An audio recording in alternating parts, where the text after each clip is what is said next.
All right. Thank you everyone so much for joining us for our last panel of the day.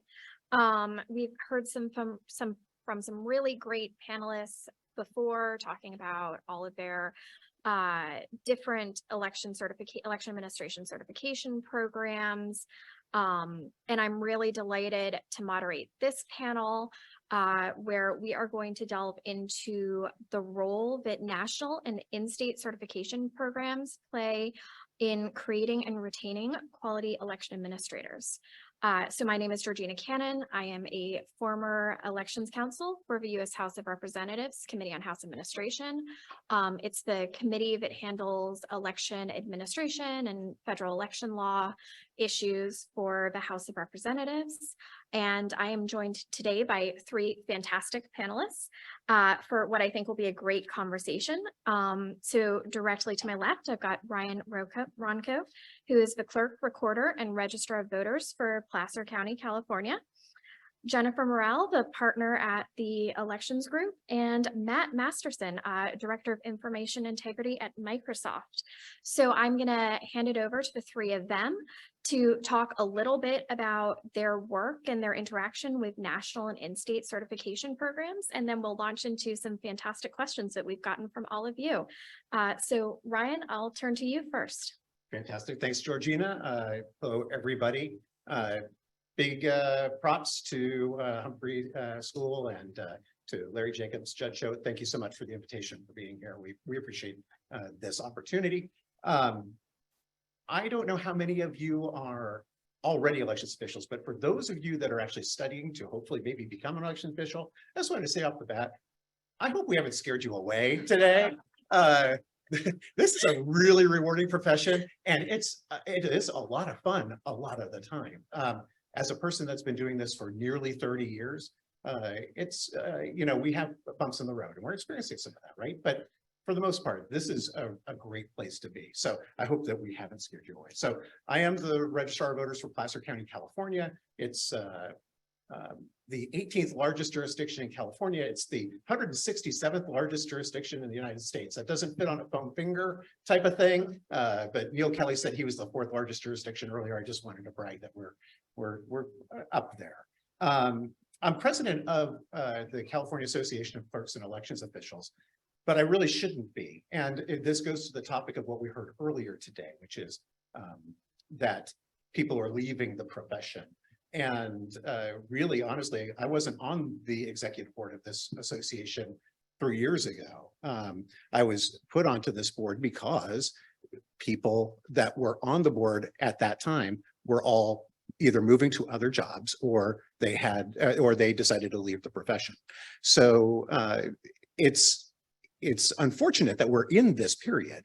But thankfully, because we have strong associations, usually across the country, we could find people like myself and others who were able to just plug in. But very similar to what you heard about Florida and some of these other associations, we're run by an executive board, 2-year terms for president, vice president, treasurer, secretary. But we do not have an executive director. So that means that the job of leading that organization falls to whoever is on that executive board at that time. And I'll just mention this too, because everybody was mentioning how long they've been in association or how long their association has been. 1908, 115 years in California, right? So no, Georgina, I was not there in 1908, I'm sorry. So CalPEAC is the program that I'm here to talk about. That's the California Professional Elections Administrator Credential Program. And CalPEAC was born out of this idea that here in California, we like to train our line staff. We had a program that was very, very successful called Summer Institute. It's not a credentialing program, but it was for the people that were doing specific tasks every other year in the quote unquote odd year, for them to come and be able to meet together and dig deeper into that task that they do, whether that's filing candidates or registering voters or recruiting and retaining poll workers, whatever that was. We decided at that time, about 20 years ago, because our program will turn 20 in November of this year, that we really needed something that also fed the soul of the management staff, not just the line staff. So the idea of this training program, this certification program, was born from that. Big shout out to Donna Johnston, who's the Sutter County, California Registrar, and Tricia Weber, who's the Santa Cruz Registrar in California, who are our elections committee co-chairs, because they, when I reached out to them to ask them how much time they put into this program every year, they said 50 hours a year. I'm sure it's probably closer to at least 100 hours a year, if not more, to try to work a program and manage a program that helps to train our management staff. The program is managed by us, but we partner with the Election Center. So which works with Auburn University to put on a wonderful program. But this is really kind of separate from that program. We do have 10 classes that we offer as part of this program. They are conducted in conjunction with our annual conferences. We have 2 conferences a year. So we will have classes before the conference to be able to bring people together to learn. Those classes vary from, federal and constitutional law to poll worker recruitment and retention. I think what makes our program a little bit unique, similar to the Florida program probably though, is that we have 2 classes that are offered that are California centric, because we all of our states have laws that are unique to our states. So we want to make sure that that we're paying attention to those. We can take that deep dive for management at that time. In the lifetime of this program, we've had 420 graduates of our program. We have 937 other individuals that have taken at least 1 class so far. So, they're on their way. Of those 420 and 937, I can't tell you how many are still actually involved in elections administration. Certainly some have moved on and are not doing this job anymore. But there's no extra pay usually associated with this. There might be an individual county or 2 that recognizes this or recruits for that, but it's not like the state pays us anymore because we've taken this class. I think I'll leave it there so that we can be able to get to a lot of those great questions that Georgina said. Thank you. Thank you, Ryan. Jennifer, do you want to go next? You bet. Thanks, Ryan. And similarly, just a big shout out to Larry and Judd and the University of Minnesota folks. I'm so proud to be a part of the CEA program here. It's such a wonderful endeavor, so professionally ran, and really appreciate these events that they put on each year. And throughout the year, we've had some great webinars as well. I'm actually going to take this to a really personal level. So I'm sitting here in this seat talking to you as somebody who's been a local election administrator and been in the elections field for almost 14 years now because of state and national certification and training programs. I started out as a local municipal clerk in Utah, and I didn't know anything about any of the core components of running that job. And somebody suggested to me, you should sign up for the International Institute of Municipal Clerks. They have a certification program. They have training. It's ran mostly locally through a university with, pardon me, some national conferences. And I did that. And one of the things that I can remember from that, it was the first time I was introduced to the election code, or to like the rule book or the code of law. And for those of you that haven't gone to law school, right, that's a whole education. Is sort of learning how to take that book of laws that comes out and is revised every year, and learning how to navigate that and learning how to use that to ensure that the things that you're doing in your office are in compliance with federal and state law. But more importantly, I developed a peer network of other municipal clerks and recorders who were able to give me advice, answer questions, and share materials from their own office. It's the first time I went to put a candidate guide together. I reached out to one of those clerks to see if I could borrow hers. As I moved into more election administration and became an election director, I got involved with, at the time it was called IACRIOT, now it's IGO, lots of acronyms, the International Association for Government Officials, and they had their certified public official program. So I enrolled in that. A lot of management courses really taught me how to better manage my staff, manage my office. And one in particular I remember was around ethics, but not just ethics generally, ethics in election administration. It was a really powerful course. But again, the additional value there was I got to know people that weren't just in my state or locality, but now I started to interact with individuals from other states and to learn from them and learn from the experiences they were going through.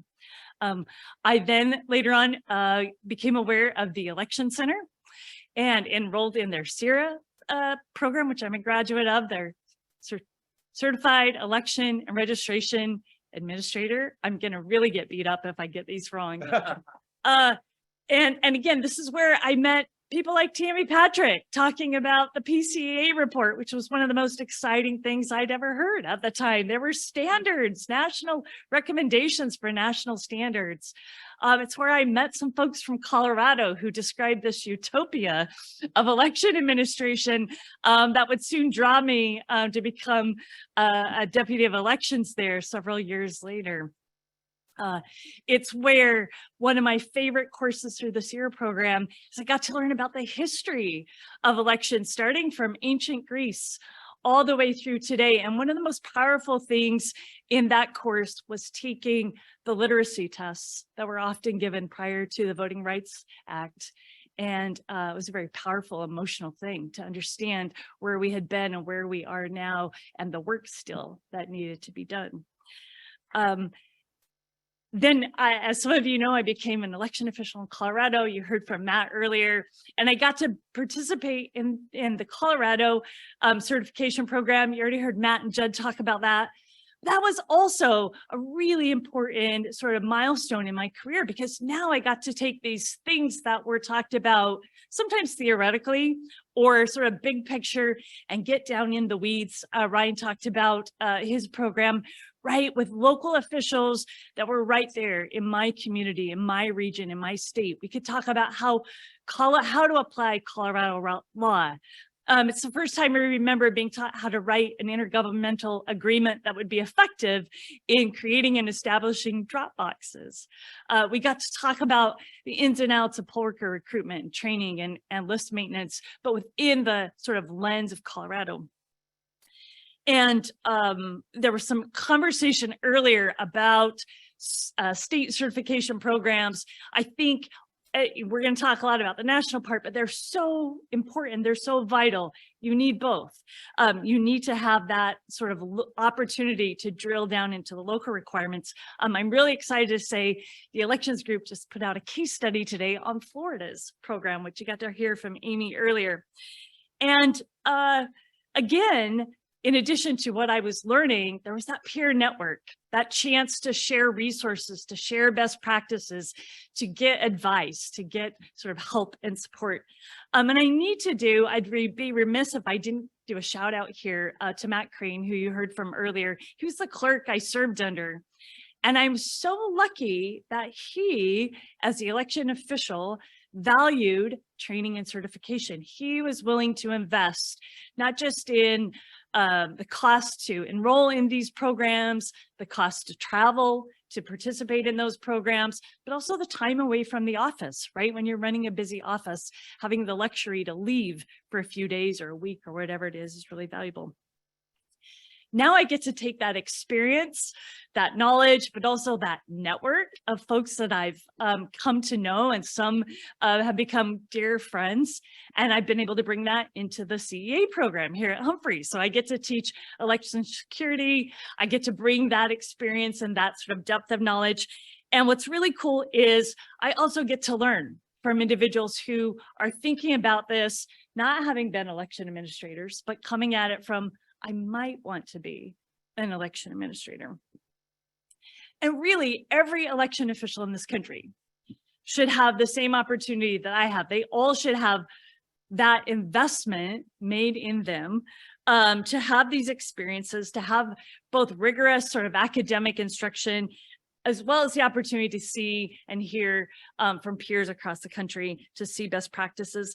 And maybe more important, we talked about, Amy did a good job mentioning the mental health needs of election administrators.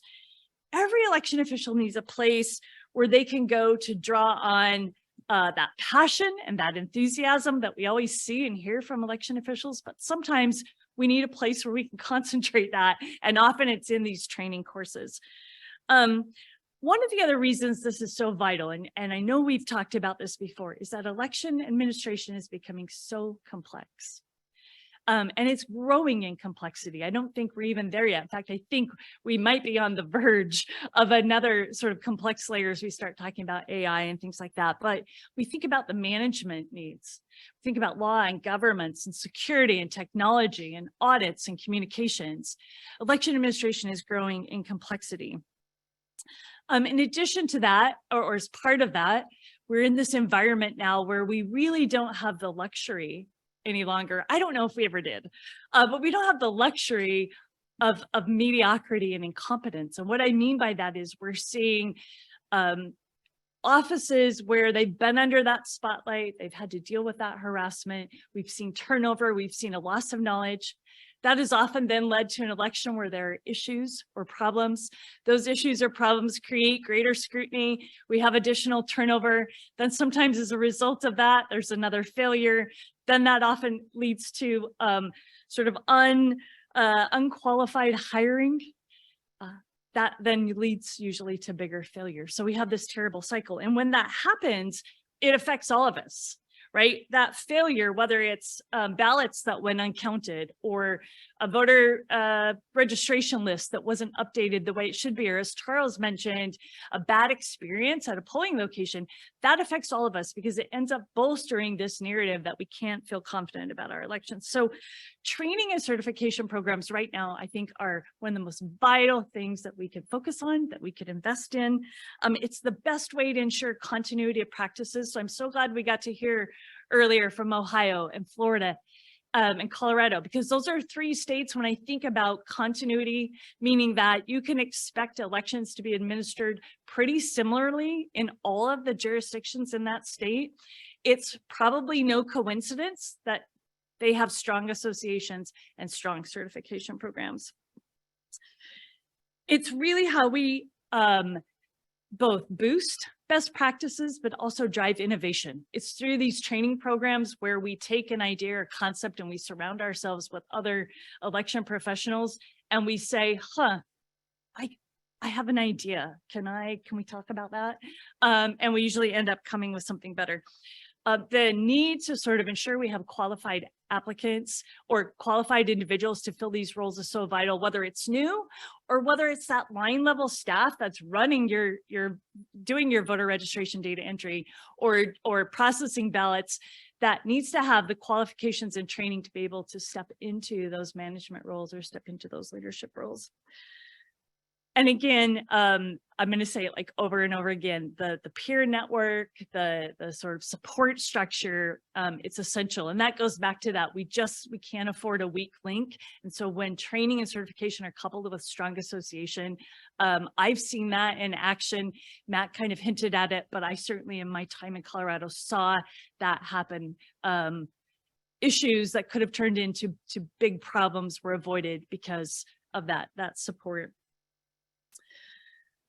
You know, we've heard a lot of conversations lately about funding in election administration. We talk a lot about funding, technology, the need for new buildings, infrastructure, that sort of thing.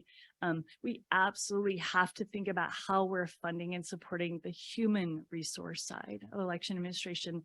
That means we need more people for sure, but we need more qualified people. We need more people with the professionalization, the ethics, the sort of desire to step into this role that is a pretty awesome role, Ryan. So thanks for reminding us of that, so that we can continue to sort of support and sustain our democracy. Thank you, Jennifer. Matt, do you want to wrap us Yeah, up? I mean, same. So first of all, thank you to the folks at Minnesota. Thank you to Judd. I'm proud to serve on the board and support the good work that's happening here and the training that's happening. I was fortunate, you all may be wondering, why is a guy from Microsoft sitting up here? I was fortunate. I was an EAC commissioner and then worked at CISA, leading the election security work out of the Department of Homeland Security from 2018 through the 2020 election, and had been a state election official in the great state of Ohio. Sherry Poland's actually my local election official, and so proud to have her and the incredible work she and the team do, and all the local election officials in Ohio and the great work that they do. And so in looking at this, I kind of want to take what Ryan and Jennifer said and pull back just a little higher level. It's also personal to me. I think you hear the personal nature for each one of us. These certification programs are so much more than certification programs, but in fact, communities of not only practice, but communities of knowledge, communities of core competency, and communities of support to so many of us. I was laughing with Amy Cohen last night and Jennifer this morning that local election officials in Ohio, when I worked at the state, were always quick to remind me that I've never run an election. I just work at the state level, and they're 100% correct, right? They're the ones dealing every day with the nitty gritty. And so what these training opportunities, certification process in Ohio, the work that happens here in an election center in so many places allows those of us that either worked at the state level or certainly at the federal level to do is to plug into that local community, that state community of practice, and understand the core competencies and needs of the election officials in a way that allows us to do a more effective job in supporting state and local election officials. And so this conversation about a national program, and I know we're going to have a conversation about the need for a national certification program, what it can look like, how it works, is an interesting one, because so much of what state and local elections are so local, right? So specific. So many election officials, when you're having a conversation about any given practice or procedure or policy, the statement always starts with, well, in my state, ... right? And then you get into it. But if you pull it up a level, there's shared practices, shared commitments to things like transparency, professionalism, bipartisanship that cross all borders, cross all lines. And so the first note I'd have is just sharing my CISA experience and the value of a certification program and education and elections.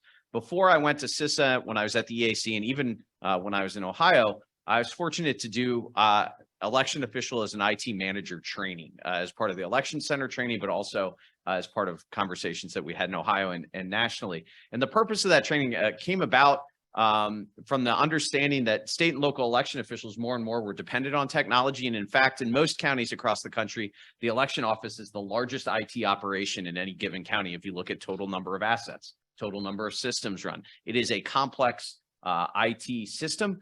And oftentimes, especially back then, election officials would say, well, I'm not really an IT person. Like, I don't really. And the reality, as Jennifer touched on, is they've now been thrust into this environment. And certainly we're talking, 2012 to 2016, thrust into the IT management role.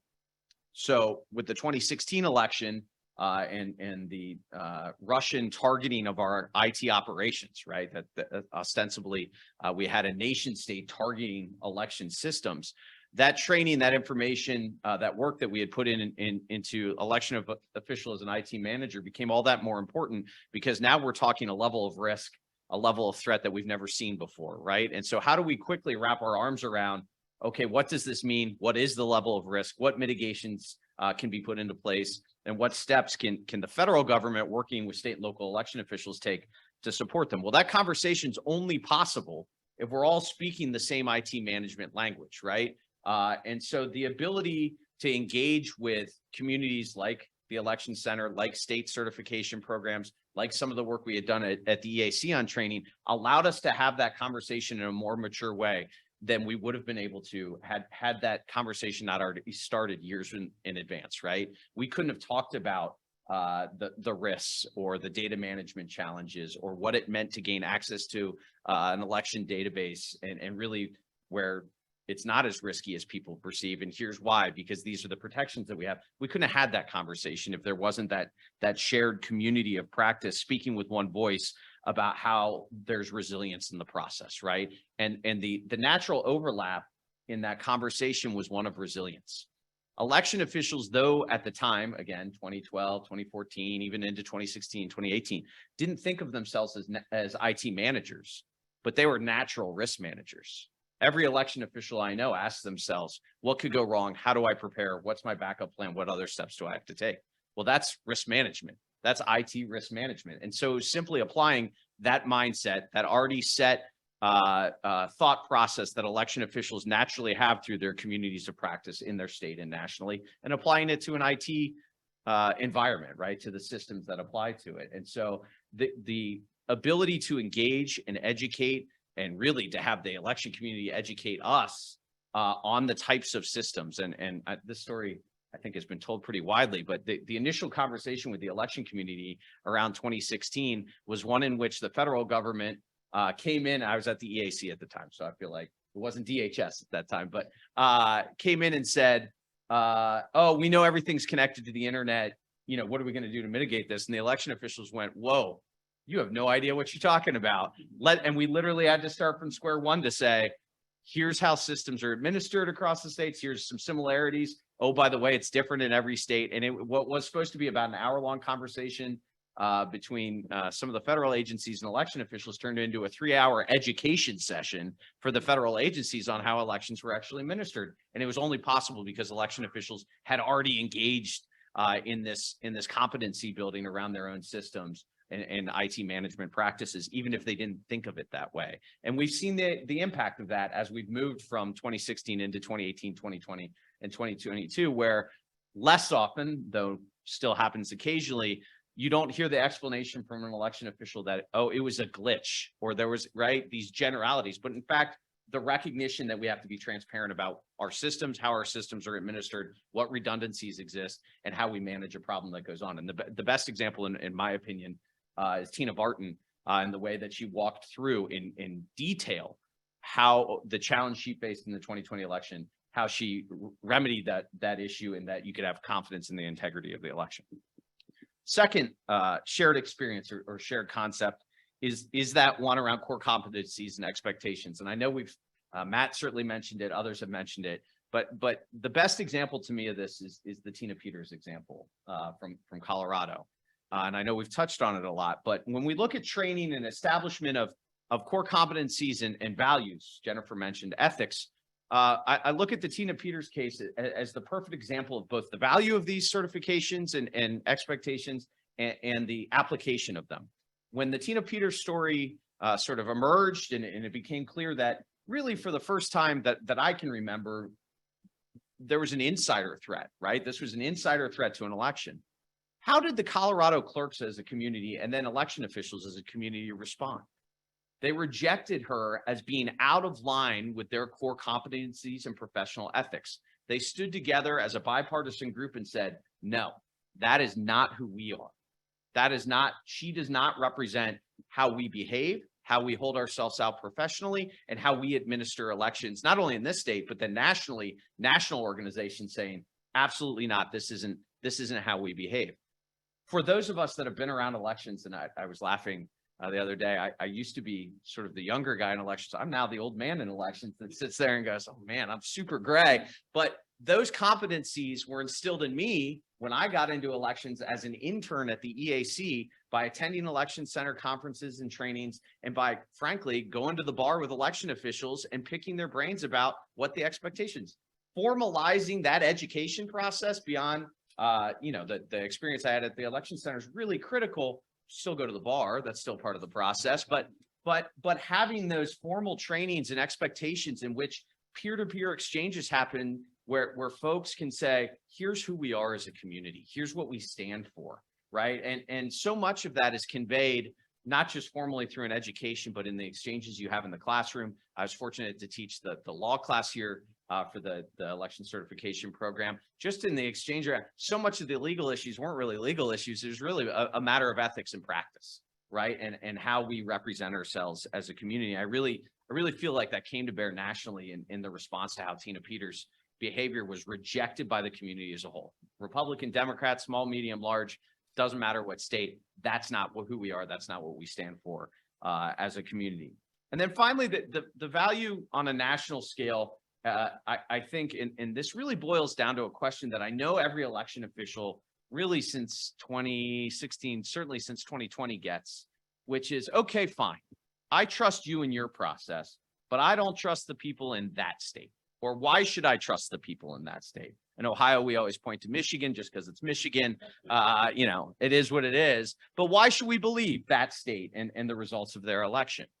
And the value of these national programs and these national exchanges is it gives an answer to the election officials, where election officials can say, you know what, I don't know the laws in that state. I don't know the practices in that state specifically, but I have been in a room with election officials from that state, and I've shared best practices, and I've worked with them on projects, and I know this. I know that they're committed to a transparent process. Their transparency laws may be different than mine in my state, but I know they have a transparent process.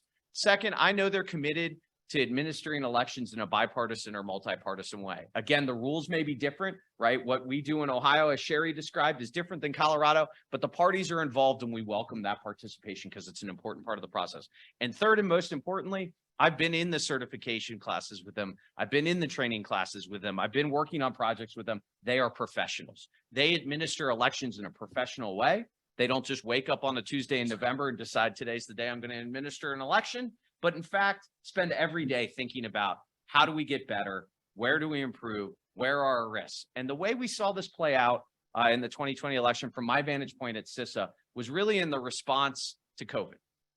So we had built up this network of communication and response focused on cybersecurity, right? So we have the EI-ISAC, right, where you can share cyber threat information and intelligence. We have our regional staff from CISA out working with state and local election officials. We have connections with Election Center and IGO and NAS and NASED and this constant exchange, all focused on cybersecurity, right? That we were fighting the last battle, as it were, on that.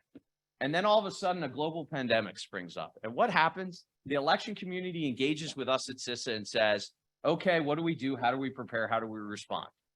What's this look like? What are we seeing? Wisconsin, ooh, that primary was tough. What did we learn? Ohio, oh, that, moving an election, that's rough. What's that look like?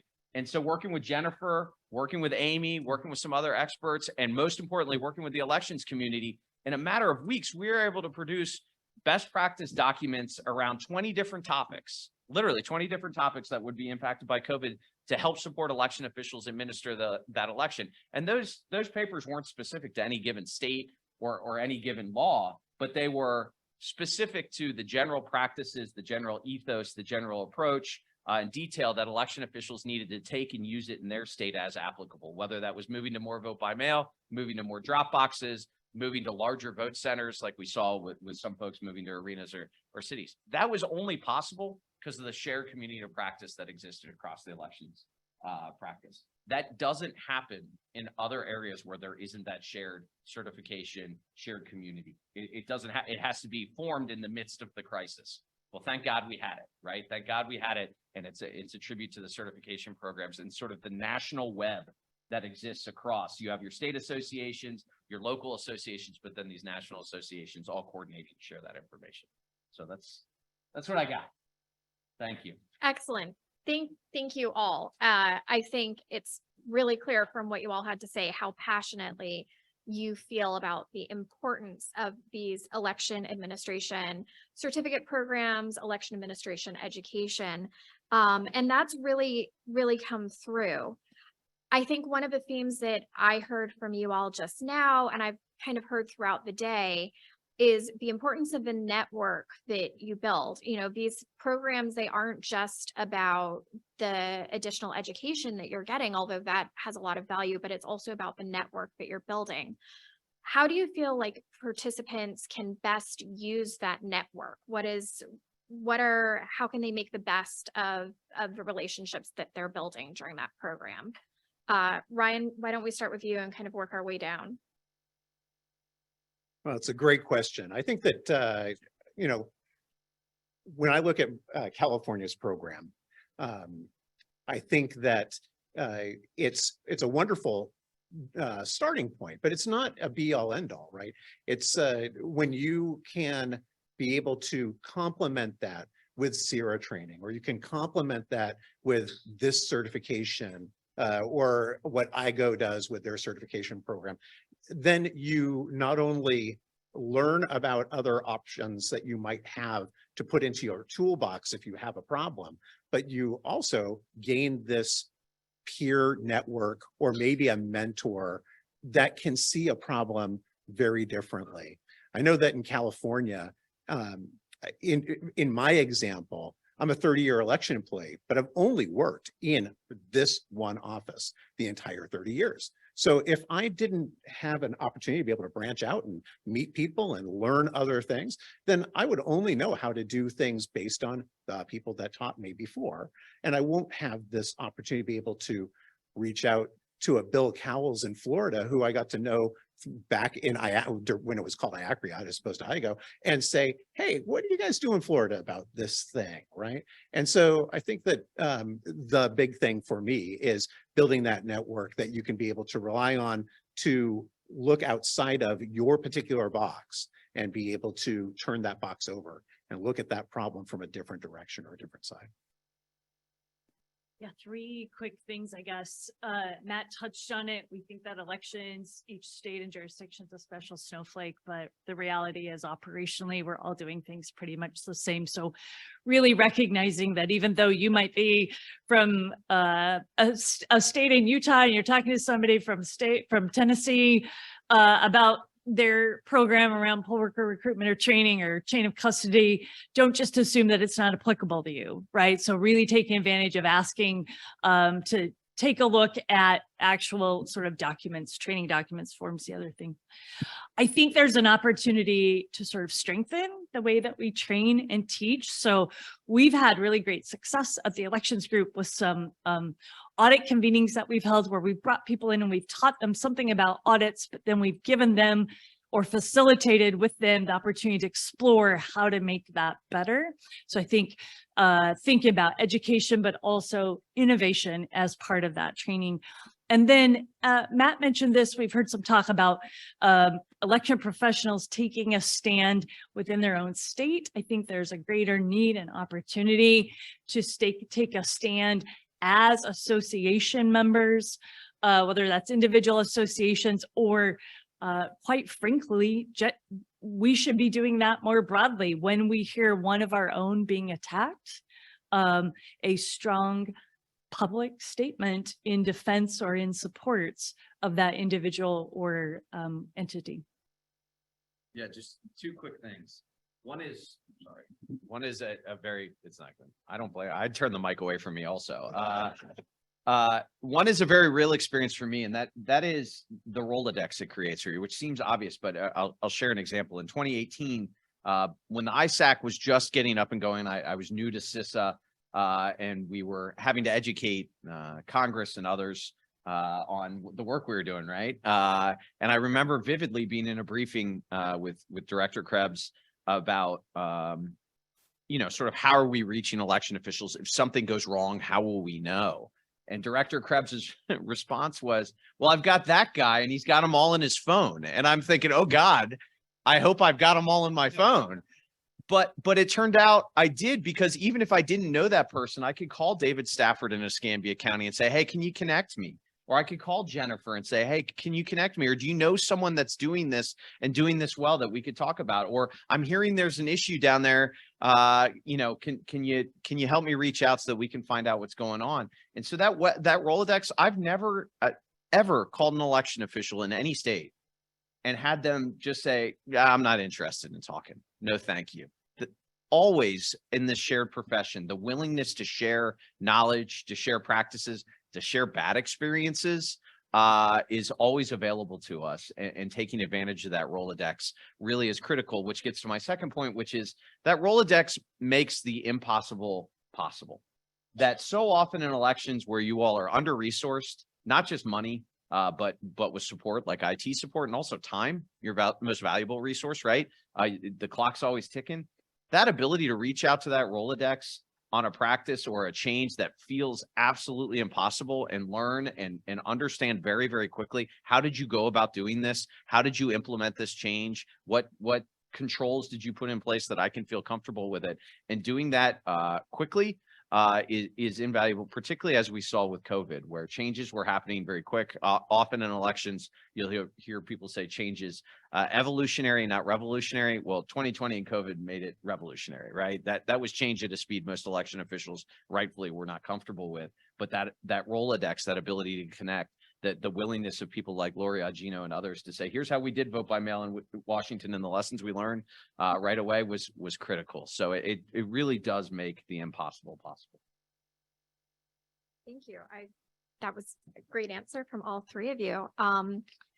Nat, I think in your remarks, you did a really great job about talking about the way in which the profession transitioned in 2016 and the aftermath, and the increased role for of IT security and technology in the election space. And it got me thinking, and Jennifer, in your remarks, you talked about all of these fantastic programs that you did. What do you think the role is in the election administration space of not just that single certificate program, but continuing education as well? How can we make sure that we are equipping our election administrators with the knowledge that they need to adjust to changing environments? It's not just one-off training. You know, elections aren't stagnant. So Jennifer, since you have pursued so many different opportunities, why don't we start with you and then maybe go to Matt and Ryan? Yeah, I think part of it is understanding there are different needs that all of these programs fill some of, right? So there certainly is the need to understand sort of these higher level management skills, if that's not the skill set or education that you're bringing to the table. There's certainly a need to understand the history and the laws and sort of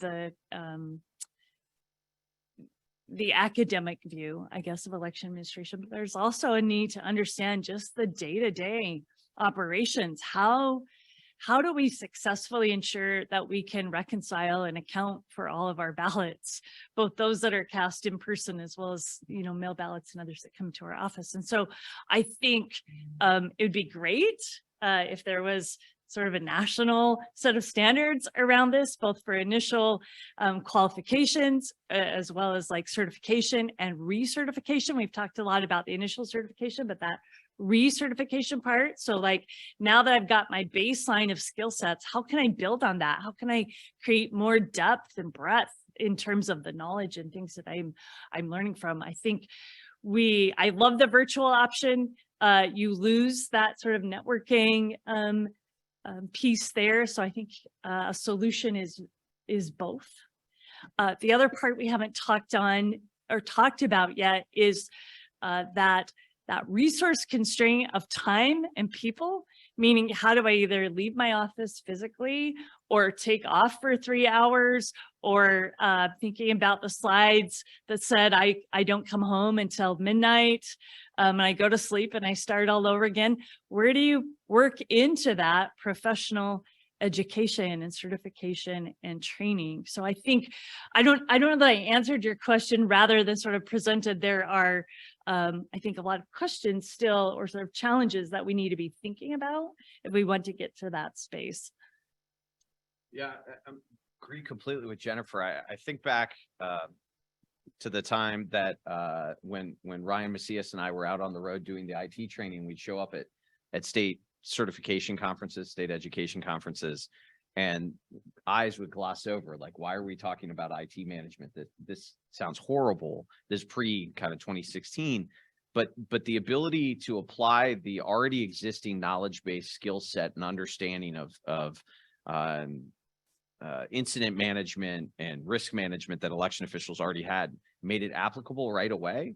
And so the conversation connected with election officials very, very quickly because we were speaking their language, even though it was about technical items. And so as I look, you know, sort of every election has at least one story, some have many stories, and the challenges or lessons learned or new competencies that come out from every election are a constant. And so the ability for election officials to evolve to those emerging needs. I mean, I think the EAC has up on their website this wheel of competencies. Basically, you're an accountant, you're a communicator, you're an IT manager. Yeah, that's going to ever expand, but the resourcing is never going to expand, or likely not to expand significantly. And so it's these training programs, it's these curriculums that allow for the support to election officials to build that competency into the new areas. So we went from cybersecurity to physical security, something that election officials were already familiar with, but on a different scale and level than we had previously talked about, right? And what does that mean? What the next story for 2024 will be, I don't think any of us know. And so that ability to very quickly adapt our competencies and educate is just absolutely critical. And election officials do it very, very well. But if there's more ability to plug into these national trainings to do that, I think the better off we all are. Ditto to both of you, although I will add to that you know, as an administrator in California, I think that national certification would be a great idea. I love the idea of being able to have a program that is either required or sought highly. You know, I think that would be fantastic. There in California, registrars like myself, some of us are elected, some of us are just appointed. So it really runs the gamut. So having something that unifies is great, right? There's no continuing education requirement for our certification program in California. So somebody like me who took the program nearly 20 years ago, that theoretic certification is as good now as it might be for somebody who's graduating this year. And that doesn't seem right either. So having to re-up a certification, I think, is also a valuable tool and something that we should consider, because, you know, we were talking about election systems 20 years ago that were quite different than the ones that we have to deal with now. It's a capacity issue, though, for us and in states where we run those certification programs. It's just really hard to be able to rely on those individuals who say, you know, they put up their hand and they said, count me in. I want to make sure that our profession is, you know, as strong as it can be. And so I'm going to put the time in to serve on this committee. And they have to run their own elections departments, and they're running their families, and they're doing whatever they're doing in their communities. So it's just a matter of making sure that we can put out a product that is as valuable as we want it to be, by making sure that we don't burn people out who are willing to raise their hand and say, count me in. Can I just note the irony, sort of pathetic nature that I referenced a Rolodex, which makes me very old, and I'm the guy from Microsoft, so that's pretty sorry. We'll have to educate on what a Rolodex is. Well, we'll leave that for another panel. Yeah. And transition on to another question instead. So I had written down, but I think you all have already answered this. What are the benefits of a state program versus a national program? But I think you all have already done a really good job of talking about how both have benefits and how they're equally necessary. But I think Jennifer, in her remarks, raised a really good point. If we're telling people they need the state certification, they need the national certification, also run this huge election, and it's always election season, how do you juggle it all? And so I wondered if you could talk about both your personal work experiences juggling continuing education requirements or training, and then also your job as well. And then broadly, how do you see people in the community handling it? Ryan, we'll kick it off with you since you're right next to me. I'm not exactly sure how you handle it, to be honest, but you do. I think that, you know, for me, it is, as a person, you know, we were joking earlier, some of the other panels were joking about how there's no vacation in elections, right? It's kind of true, and it's kind of sad, and it shouldn't be that way. I'm the type of person that unplugs when I'm off by being connected to my office. I can't let go, right? I want to make sure I know what's going on.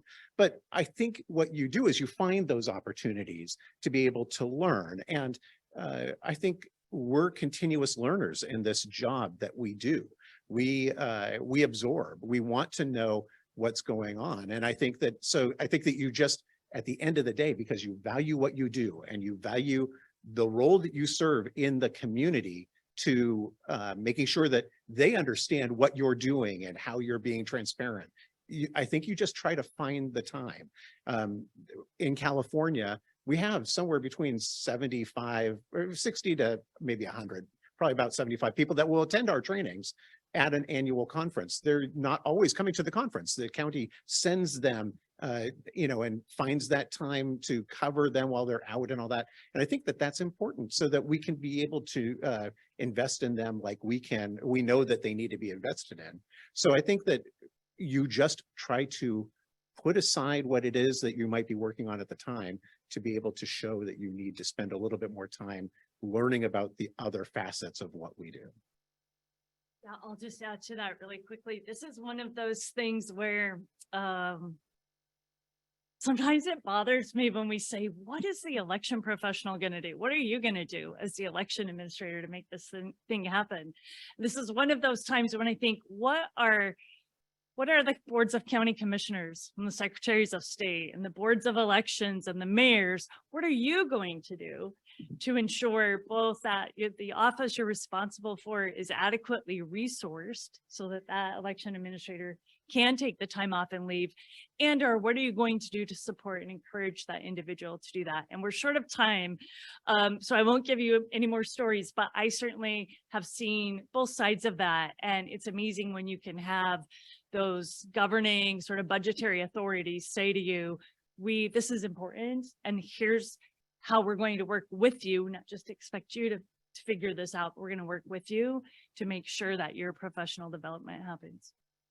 Yeah, I'll just put in a pitch and be very short, which is for those offices that are larger than just the one or maybe two, the ability to find time for your employees to participate in the certification programs and receive that training then creates time for you to be able to do so, because you all now have created competencies within the office that allows you, even though all great election officials are control freaks, allows you to step away at least for that day, and go, engage in your own training and professional development. And so I know Ohio and the Ohio Association has done an incredible job incentivizing not just the leaders of the offices, but the staff to also participate. And so finding those incentives, in the end, that pays off because it buys you time. It builds up competencies. We've even started to see IT leads within counties that aren't part of the county election office start to participate in those trainings. That is an invaluable conversation to have as well. So finding that additional opportunity for new staff, it also helps with retention, right? Those professional opportunities are really, really important for that younger staff to retain and keep them. Excellent, thank you. And can I just ask one more question? Because Amy Cohn brought up something in an earlier panel, and I wanted to take an opportunity to bring it up to you, especially you, Matt. I think Ryan said at the start, he didn't want to deter anyone from this profession, but I think we've also heard a lot about the challenges that election administrators are facing now. And it is an amazing community and a wonderful profession. But Amy in her earlier panel talked about how one of the biggest challenges she thinks facing election administrators is disinformation. And so I'm wondering specifically, how do you think these programs can help election administrators deal with the challenge of disinformation? And since we're short on time, Matt, I'll go to you first. Yeah, I appreciate that. Twofold. One is being able to point to that professional certification, just as an accountant would, as a lawyer would, that ongoing training allows, we know actually from some research that was done at Stanford, that one of the things that increases trust in the process for voters or increases confidence is that the person in their community who lives and works in their community and runs elections is a professional, that they are professionally administering elections and their staff are. certification programs, ongoing education help to reassert that professionalism, to constantly say, yes, I don't, you know, I'm not doing it the way it was done 20 years ago. I'm constantly educating, as Ryan said. The second, which I brought up before, is the ability to say, okay, let's talk about Michigan or Colorado or Utah, wherever it may be. I don't know how they run it exactly, but I've been in the room, I've participated in professional education with these folks, and they are pros and they know what they're doing. And I've worked with them, and I can say with confidence, I don't know the specifics of what they do, but I know they professionally do it because I've worked with them, been with them.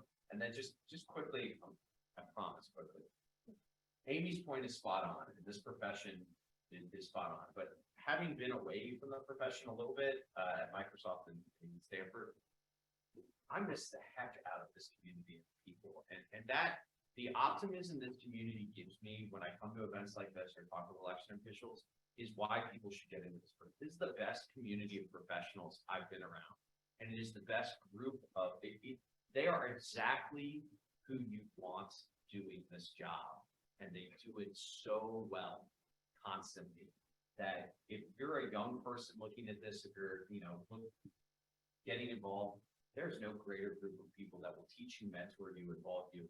And I woke up every day in elections knowing my job mattered and mattered deeply. And that's something that is hard to find in some careers. So I'll just stop.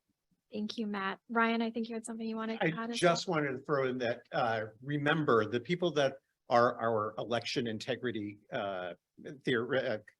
conspiracy theorists right now, they come at this because they're new to the process. So you're talking about disinformation. Remember that slide that Professor Stewart had up earlier, that most people don't know what we do. Think about establishing an elections academy in your jurisdiction where people that do not understand what goes on can come and be able to see what you do. That, you know, talk about continuing education, that would pay huge dividends to make sure that we can educate those people that don't understand the process. And it's not their fault if they just now have gotten involved for the first time and they don't understand. We do logic and accuracy testing.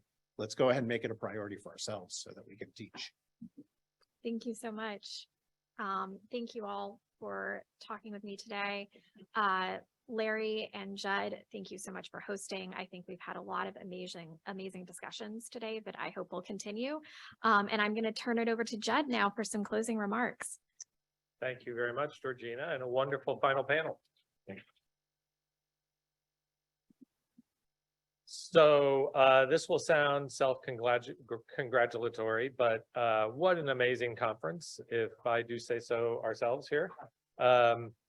Fantastic panelists, really did a lot of work to prepare and come to the conference with the moderators, you know, very well attuned to the kinds of things that we wanted to focus on.